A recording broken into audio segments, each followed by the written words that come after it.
Pretty interesting. Kennington Lloyd-Smith, who the third, joined us back when he was covering Iowa. Now, theathletic.com and covers Alabama joins us. Craig Smoak, David Smoak on 365 Sports. So what was that phone call like?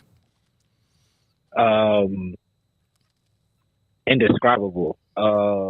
Just like crazy, surreal, all of those things. Just excited to kind of be moving on and onto something new, and I'm excited to be back here with you. Has it changed your day-to-day operations? Not that you weren't always on the alert, when you were always looking for stories, whatever, but is it just a different animal with all due respect to Iowa? Yeah, absolutely. I mean, this is the equivalent to covering a professional team. I mean, Alabama is the premier brand in college football. Nick Saban is the premier figure in the sport, and the attention and the intensity that comes with covering this university, especially at a time like this, is unparalleled to something that I've experienced before. So Iowa was a unique beast in itself, but Alabama is in a different atmosphere. So it has been a little bit of a step up. I am on high alert, just like I was in Iowa. But again, like at a school like this, literally anything can happen at any moment. So you have to continue to stay on your toes. But it's been a fun first month. Kennington, what did you think? What was your big takeaway from SEC Media Days, being a part of that whole extravaganza, but also obviously a lot of talk about kind of the usual topics, but in particular the scheduling? Yeah, I think just in general, I think it's really interesting whenever kind of the biggest names in the sport, the Kirby Smarts, Nick Saban, Jimbo Fisher, when all of those guys get together and they talk about important issues, it definitely garners not only local and regional attention, but national attention. So that was kind of the first thing that sticks out. Scheduling is a really big thing. Everybody is trying to figure out what they're going to do across the country. Some schools are going to the 9 game. The SEC is obviously going to stay at 8 this year, and they're going to be at 8 next year. It's kind of stalled out in terms of what they want to do.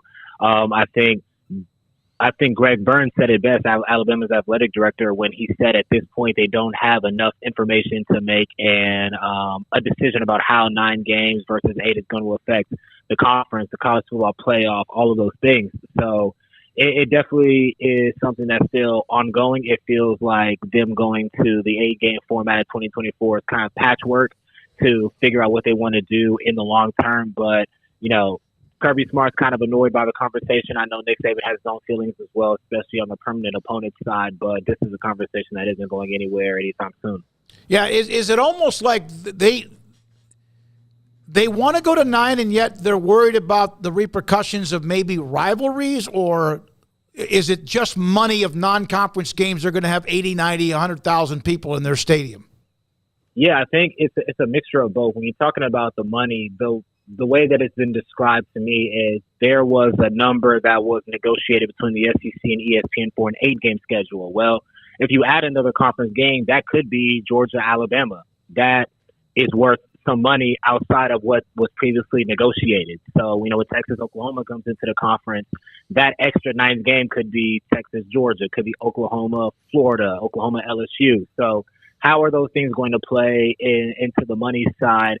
You obviously have to work out the non-conference, like you pointed out, because future opponents, you have to kind of go back and rework some things. You're going to have to drop 1 game because you're adding a conference game. So those logistical things have to be worked out as well. And then something that Kirby Smart raised a point to as well is even outside of the games themselves, the repercussions of going to the SEC championship are going to be a little bit different now in this expanded playoff format. When, it might be advantageous for a team to not go to the SEC championship and be the highest ranked non-conference champion and get that 5 seed. So that's kind of where he's kind of trying to divert the conversation to, even away from scheduling. So everybody has their own agenda and their own thoughts about how this is going to affect the landscape moving forward. And I think it's a little bit overwhelming for everybody right now, which is why we don't have definitive answers.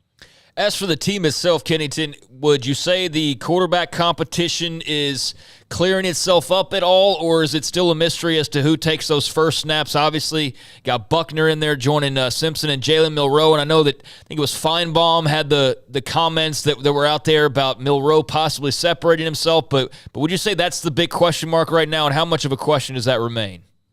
Yeah, I think it's the biggest question mark on the team. I think it's one of the biggest questions in college football because Alabama hasn't been in this situation for several years. I think the last true quarterback competition that they had was Blake Barnett versus Jalen Hurts, and that was several years ago. And I don't think that it's clearing up at the moment. I think that, honestly, there's probably more uncertainty than there has been because now you add Tyler Buckner into the mix. When you have Jalen Milroe, who has played and started and won games for Alabama last year. Ty Simpson was a heralded recruit, and both of those guys have been in the program for multiple years, and you go through a spring practice with those guys and you still feel the need to add a quarterback. That raises questions about how the coaches feel about the quarterback room, and I don't know if they're going to get any definitive answers in the summer because there's so much limited work, but I do think to Feinbaum's point about Milroe, the fact that he took the initiative to bring his receivers with him for a throwing session shows the element of leadership that the coaches want in that position. So I think from that lens, he probably put himself ahead a little bit in terms of emerging as a true leader. But I don't think that this quarterback competition is anywhere close to being settled. I think it's going to play out into the fall. Yeah, that's something that's new for them. They've had competition with Bryce Young and Tua or whatever, or Jalen Hurts, excuse me. But it's for them not to know. Have you had a chance? What's the access you have to Nick Saban? I know you don't like it to call him up or text him. What is the access with him? Yeah, it's been interesting because we're at a weird point in the year where there's really not a lot going on. So I have had a chance to be up close with him in person 2 times, but they were both through his Knicks Kid Foundation events. One was a charity golf tournament. Another one was him, building a house and donating it to a family in the Tuscaloosa area. So those weren't exactly your typical environments where it's strictly dead on football conversation. So the access is pretty limited. He's a pretty recluse person, and the sports information directors at Alabama kind of follow suit in that way. So there isn't a ton in the summer. We'll see what it looks like going into the later summer and into the fall. But my plan is just to go in there, be myself, and take advantage of the opportunities I presented and hopefully come out with some good content. Kennington Smith III with us, Lloyd-Smith III, The Athletic covers Alabama. It almost seems as if they're coming off their best recruiting class ever, and that's almost impossible to say because of how dynamic their classes have been for over a decade. But do you get the impression that there's still this kind of like wobbly concern about who they might be or not? Yeah, I think so. I think that, to your point, they do have a lot of talent, and I think this is going to be a unique year where that talent is going to be relied upon to contribute in a major way this fall. There's going to be a lot of true freshmen in the 2D potentially this fall. And in terms of the team identity, I think going back to the quarterback conversation, the last several years has been an offensive-led team where you have a Heisman Trophy winner, first round, in Bryce Young's case, number 1 overall talent at quarterback, and you know you're going to have dynamic playmakers on the perimeter, and the defense is going to be good, and that's the identity of Alabama's team. But it's going to be completely different this year. Don't know who the quarterback is going to be. Don't know if there's going to be that dominant receiver that's going to emerge on the perimeter. There wasn't one last year, and it certainly hurt the offense. The defense is going to be really good, and the special team should be sound. The question mark is going to be where is the offensive consistency going to come from, and that's been different than what we've seen in Alabama in years past. So I think this team, the identity is going to be more so shifting towards can Alabama play complementary football at the highest level like Georgia has done. When you look at what they did with Stetson Bennett, they didn't have the number 1 pick at quarterback. They're still able to win a couple of national championships. If Alabama can get confidence in quarterback play, have some consistency on offense with that really good defense, then they should be a factor, which Alabama hasn't had to play that way in a while. So I think that the identity of the team is a little bit of a question mark, and it's going to be really interesting to see what it looks like, in early September. I saw the story with Grant Nelson. This is basketball. He's now going to commit, or I'm not sure if it's official, with Alabama, the young man from North Dakota State. Yes, he's expected to commit to Alabama. He has not officially said anything himself, but that is the expectation. It came down to Alabama and Arkansas. Kennington, just one more question for me.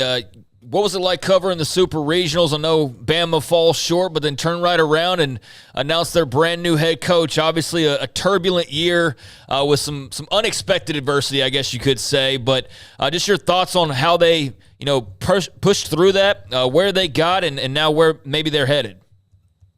Yeah, I think when you look at this story, it's one of the more unique in recent memory across any sport in college athletics, where you had a team that lost their coach in the middle of the season to a betting scandal, which is one element of it. But at that time, Alabama was not a surefire NCAA tournament team. I mean, I think if you look at past projections, they were like a 3 seed. So they were kind of on the bubble at that point, and I think some people might have expected their season to spiral, but they go on this incredible run. They host a regional for the first time in 17 years.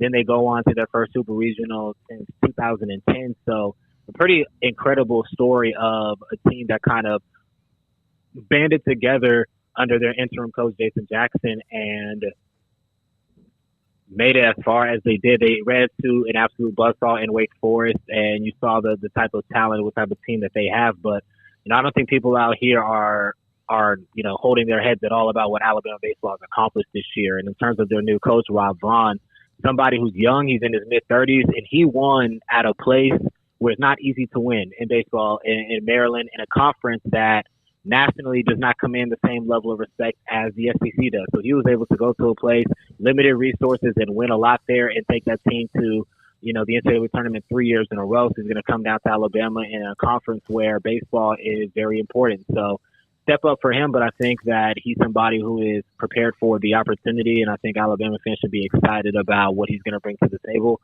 And interim coach Jason Jackson has been promoted to associate head coach, so he's going to be the top assistant on staff, and I think that's going to go a long way within the locker room and the fan base. Well, you're doing a hell of a job already, Kennington. I know you put all that together. You missed the basketball drama, obviously the sad story and tragedy, but Nate Oates was under fire, as you know. Nice pickup today with Nelson. And then the baseball stuff with the gambling. It's like it's already a big place to cover, and now it's even bigger with some of the stories they have. We appreciate your time. Look forward to having you on in the future. Yeah, 100%. Hopefully there isn't as much drama this year with Alabama athletics. My first year on the beat, but you have to kind of come to expect the unexpected, especially down here in the SEC. But I appreciate y'all having me on, and I look forward to the next time. You too. Kennington Smith, the third athletic on Alabama, and we appreciate his time. He covered Iowa for the longest of time as well. All right, when we come back, more to get to 365 Sports.